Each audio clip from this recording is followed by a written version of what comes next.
Hello and happy May. Yes, we are improvising. We are in my car because my home office is a straight shamble. We are reorganizing it and reconfiguring it. We're putting in a little desk for my daughter for like homeschooling, and we have filing cabinets everywhere, and Jason's office is being redone, and it's just a mess. So I am in the car and we are improvising. I put a poll on my Instagram to ask you guys question on what you would like to hear in this May newsletter, and to my surprise, a big question was, what the heck is going on with these banks, and does that affect the real estate market? I ironically do listen to a lot of financial podcasts that go over, like, I'm familiar with this topic, but obviously I'm not a professional, so take all of this with a grain of salt.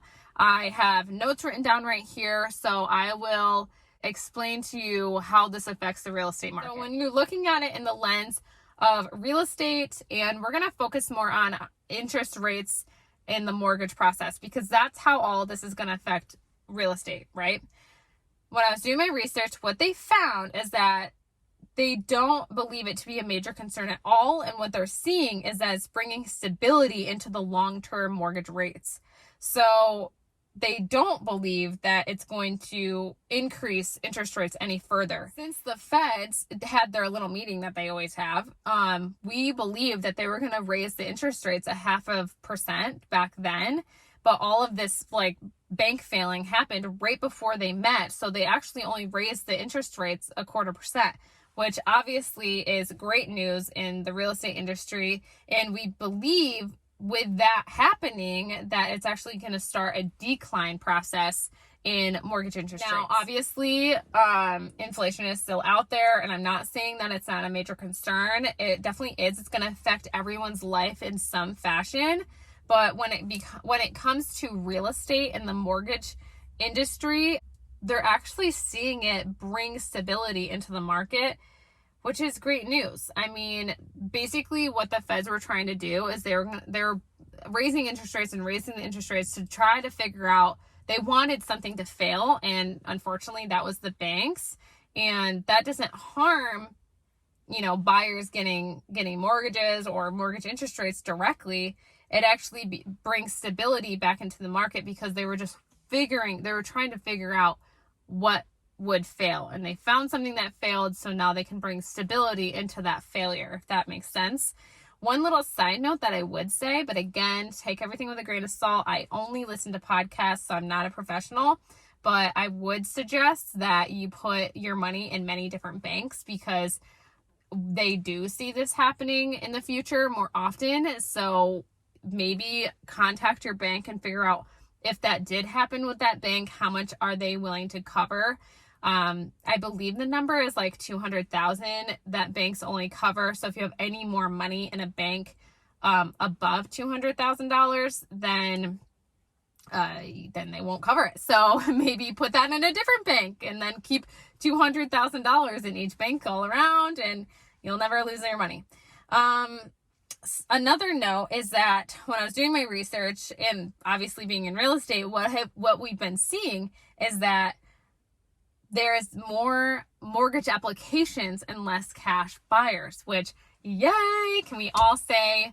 I mean, I love you cash buyers, but it was a little bit of a stressful moment there, and we love to see our first-time home buyers being able to purchase homes now, and our first conventionals, and just everyone having a more seamless process in buying a house. And, appraisers not getting mad at us because people are buying it cash and they don't give it like what they want to appraise a house for.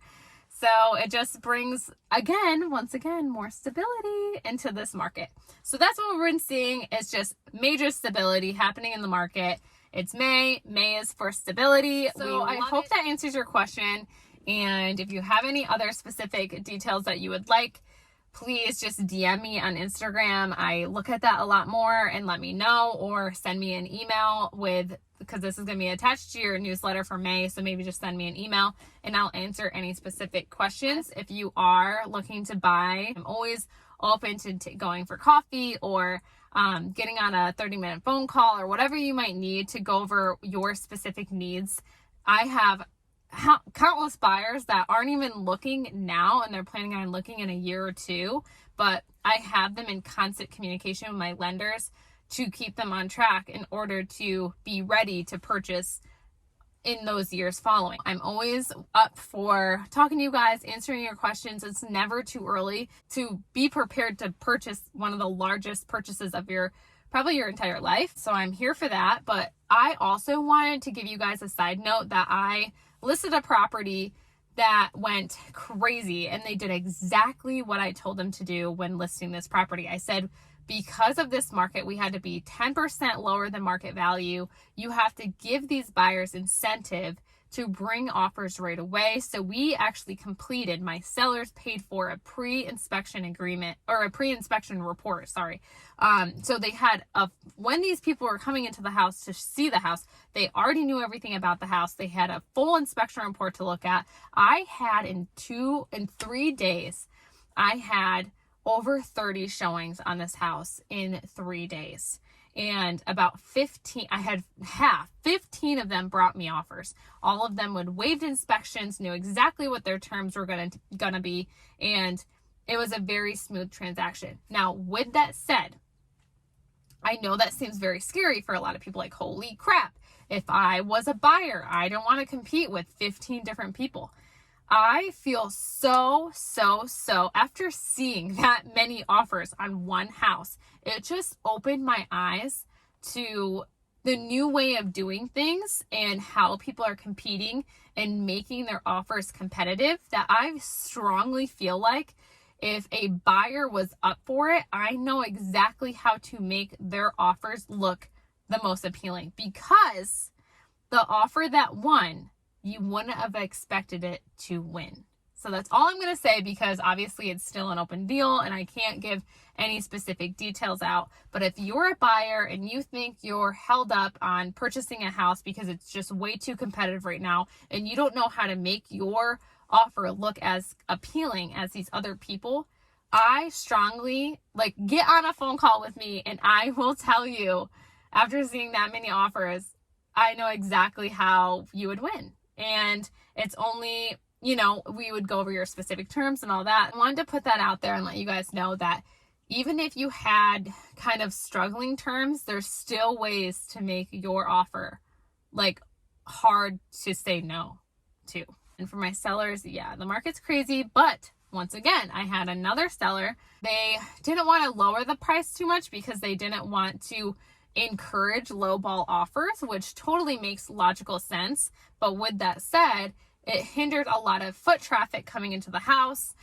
We did a full inspection report late, so half of them were confused and we had to wait, and we're sending it to them after they've seen the house. So it's just done a little bit more messy. And although I still believe we're going to get a handful of very good offers on the house, I think if we started it properly, it would have already been sold by now. So if you're a seller, get on a phone call with me, come get a coffee with me. We can have lunch. I always want to eat. And we'll talk about your goals. And if you even had a deadline, I want to sell my house right now. I know the market is hot, but I can't get on my house until such and such date. Well, talk to me, okay? We'll figure it out. But with that all said, I hope you guys enjoyed this newsletter, and I hope you guys have a very beautiful and happy May. Bye-bye.